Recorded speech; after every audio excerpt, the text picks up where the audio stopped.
Hey, pero muy buenos días, ¿cómo están? Espero que bien. El día de hoy vamos a hablar sobre las videoconsolas. Bueno, primero que todo, preguntarán muchos qué es una videoconsola. Una videoconsola o consola de videojuegos es un dispositivo multimedia de entretenimiento familiar. Pero ojo, no siempre fue así. En un principio se conocía simplemente como un sistema tecnológico de entretenimiento. ¿Por qué? Ya lo veremos más adelante. Pero ahora que hablamos del principio, centrémonos como debe ser. La primera generación, el principio de todo, lo que dio inicio a este gran mundo de ocio, fantasía y videojuegos. Bueno, la primera consola de esta generación fue la Magnavox Odyssey.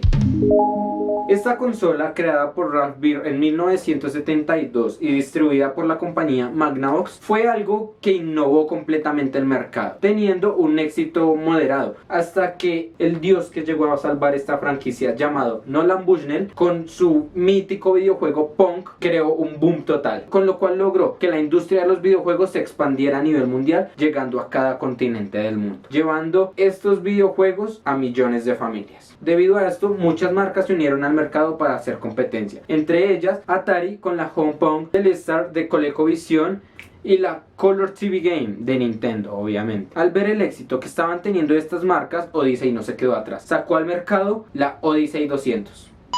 Esta consola ya contaba con pantallas de puntuación, las cuales eran capaces de detectar hasta 4 videojugadores. Pero a pesar de que esta generación tuvo su inicio en 1972, cuando llegó a su máximo esplendor fue entre 1985 y 1987. A tal punto que esta generación fue nombrada como la generación del Pong. Cuando este monopolio llegó al punto que era notoria la mina de oro que estaba explotando, muchas marcas réplicas se unieron al mercado. Entre ellas, y obviamente saturando el mercado de consolas, lo que llevó a la audiencia a exigir más. No satisfechos con esto, querían tener la emoción que sentían en un arcade en la comodidad de sus hogares, demandando así la segunda generación, dando espacio a esta. Esta segunda generación fue iniciada por la consola Channel F.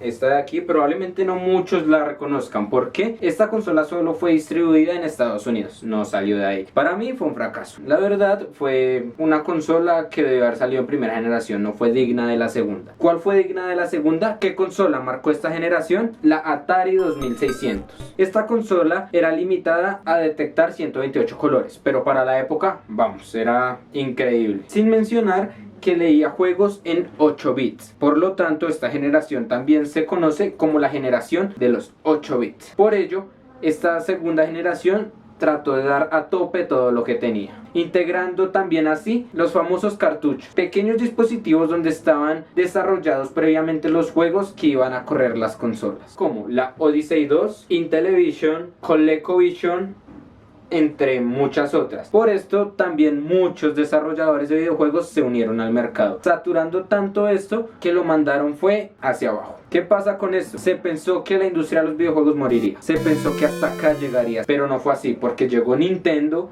a salvar el mercado junto con Pac-Man, lo que nos da entrada a la tercera generación, bien conocida como la generación del resurgimiento, por lo que ya comentamos en la segunda. Fue lo que marcó para mí un antes y un después en toda la industria de los videojuegos. ¿Por qué? Porque Nintendo lanzó al mercado su mítica consola, la Nintendo NES.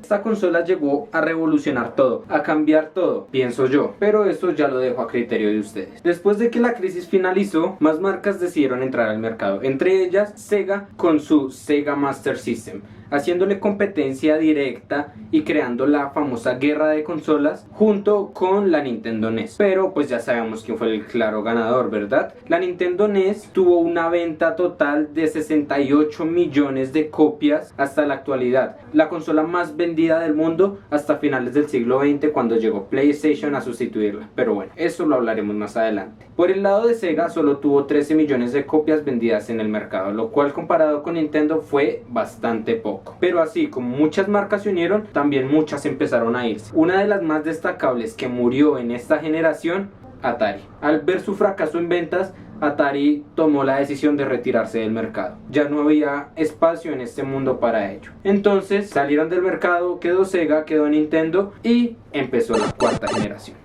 En esta cuarta generación ya se le implementaron procesadores gráficos a las consolas. ¿Qué quiere decir esto? Que pasamos de utilizar 8 bits a 16 bits, con una CPU capaz de controlar 8 bits más un procesador gráfico de 16. Para mí, de las mejores generaciones de videojuegos, por no decir que la mejor. Porque cada título que salía para esta generación era un título que te ofrecía cosas únicas, que te ofrecía experiencias que no ofrecían otros. Por lo tanto, fue la época en que los videojuegos, a pesar de no ser largos, tenían una historia centrada, tenían una historia concreta que los hacía interesantes, los hacía buenos, los hacía fabulosos. Obviamente, la consola que me marcó en esta generación fue la Super Nintendo. Lo que nos lleva a hablar de qué consolas comandaban el mercado de la cuarta generación, las cuales obviamente seguían siendo la empresa de Sega y la empresa de Nintendo. Nintendo con su Super Nintendo y Sega con la Sega Genesis. Ya sabemos también quién ganó de nuevo, ¿no? Ya que Genesis en esta generación no tuvo mucho éxito, hasta que llegó Neo Geo como la consola más sofisticada de la época al mercado, también conocida como el Rolls Royce de las consolas. Pues sí, los carros tienen su Rolls Royce, nosotros los gamers también tenemos el nuestro, ¿verdad? ¿Qué pasa? ¿Por qué le decían Rolls Royce? Por el exagerado precio que tenía esta consola para su época, fuera de lo común. Pero bueno, aún así no tuvo un éxito tan notorio como lo tuvo la Super Nintendo, la cual pienso yo le dio final a la cuarta generación en 1999. Quinta generación.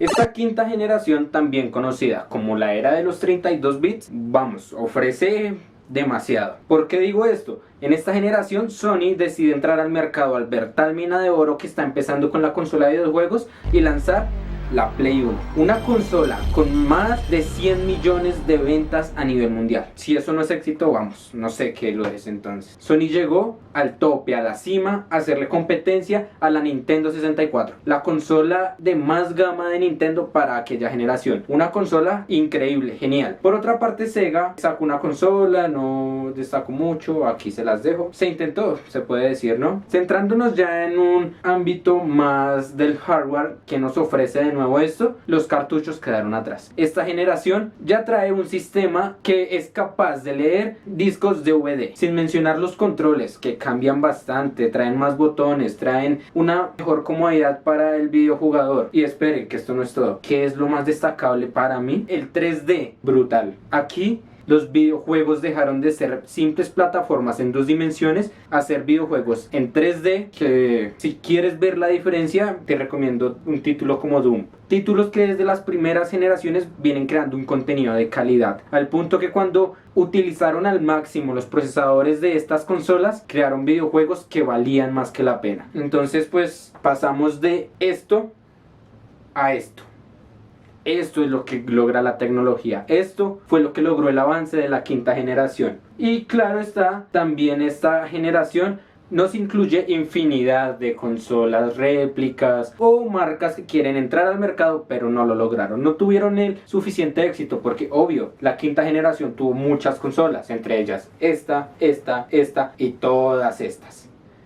Pero no fueron lo suficiente. Aunque hay algo que quiero destacar, la quinta generación vio nacer la Game Boy. Así es, la primera consola portátil, para mi opinión. Digo la primera porque fue la primera que tuvo un éxito tan brutal que llegó a cada rincón del mundo para quedarse, para marcar historia en los gamers y en la comunidad apasionada por temas como estos, incluyéndome. La Game Boy marcó una diferencia muy absurda en todo esto, porque pienso que también le dio entrada a futuras consolas portátiles como la PSP. Hablando de ello, pasamos a la sexta generación. En esta sexta generación quiero hacer una pausa para comentar mi punto de vista. Pienso que nada volvió a ser lo mismo. Bueno, que sí, que los videojuegos ahora eran más largos, porque las consolas traían más capacidad para leer DVDs, GODs, entre otros dispositivos de almacenamiento que permitían que los videojuegos fueran más extensos y visualmente mucho más atractivos. Pero la esencia, el placer de jugar cada título por primera vez, lo vi perdido. A pesar de que en esta generación se introduce la Play 2, la consola más vendida de todo el mundo hasta la actualidad, no me sentí lo suficientemente lleno con esto. Pienso que se pudo haber hecho un mejor trabajo, claro que sí. Muy pocos títulos llegaron a complacer expectativas de muchos, pero igual se introdujo el GTA San Andreas, el God of War y muchos más títulos que joyas, pero no todos. También cabe recalcar que en esta generación se empezó a experimentar con los juegos en línea. Increíble. No estaba terminado, nadie usaba los juegos en línea para este entonces. Las redes Wi-Fi no eran lo suficientemente potentes para jugar en línea, pero igual se empezó a experimentar y gracias a eso hoy en día podemos disfrutar de los videojuegos en línea, que para mí la mejor variedad de videojuegos que se puede encontrar. Títulos exquisitos como el World of Warcraft, pero eso ya nos entra en otras plataformas, por lo tanto es tema para otro video. En esta generación también entra Microsoft introduciendo al mercado su nueva consola, la Microsoft Xbox, también conocida como la caja negra. Y la imagen de la Play 2, que fue su principal rival, se las dejó por este lado. También, ¿qué fue lo que marcó esta generación de una forma tan brutal? Que se empezaron a introducir sistemas de almacenamiento exclusivos para videojuegos. Unas consolas ya lo traían, otras consolas no, como en el caso de la Play 2, que creó su propio sistema de almacenamiento externo exclusivo para videojuegos, la mítica Memory Card. Gracias a esto pasamos de guardar nuestros videojuegos con códigos a guardarlos en dispositivos de almacenamiento exclusivos. Séptima generación. Esta séptima generación para mí fue de las más carentes de esa esencia que hacía única cada generación, esa esencia que te emocionaba cada vez que en la E3 se anunciaba un título, porque sentía los videojuegos muy vacíos. Obviamente el atractivo visual fue completamente diferente a lo que estábamos acostumbrados. En esta generación conocemos consolas como la PlayStation 3 y para mí la consola que más influyó en esta séptima generación, la Xbox 360. Estas consolas aportaron tecnológicamente un avance muy significativo, comenzando por los procesadores que empezaron a implementar una tecnología multinúcleo, que con esto ya se abrió infinidad de puertas para nuevos videojuegos. Segundo, las consolas implementaron el detector de Blu-ray. Esto fue lo que cambió de un dispositivo de entretenimiento familiar a un dispositivo multimedia y de entretenimiento familiar. ¿Por qué? Con la implementación de Blu-ray, las consolas ya no solo se centraron en videojuegos, también incluyeron plataformas dentro de sus mismas consolas, con aplicaciones como Netflix, Spotify, YouTube, web browser y otras aplicaciones que se podían descargar. Estos dispositivos pasaron de ser simplemente para videojuegos a ser todo tipo de entretenimiento. Podías desde jugar juegos clásicos, emuladores de primera generación, a poder disfrutar de títulos que se corrían a 30 fotogramas por segundo, y como si esto fuera poco, también podías ver películas, ver series, ver anime, ver cualquier cantidad de contenido mediante tu consola. Por ello se convirtieron en dispositivos multimedia, sin mencionar, claro está, lo que pienso que marcó completamente esta generación, y agradezco que lo hayan hecho: los dispositivos inalámbricos. En esta generación nos olvidamos de los cables de los controles, pasamos de esto a esto. Los controles ya no tenían cables, tenían detectores inalámbricos, los cuales nos facilitaban la experiencia de juego a distancia de la consola. ¿Qué más se puede pedir? Podías estar más cómodo y nunca me falló esto. Pienso que fue una tecnología excelente. Y hablando de tecnologías excelentes, esta generación perfeccionó los juegos en línea. Gracias a la banda ancha a nivel mundial, conocimos todo un nuevo mundo de videojuegos.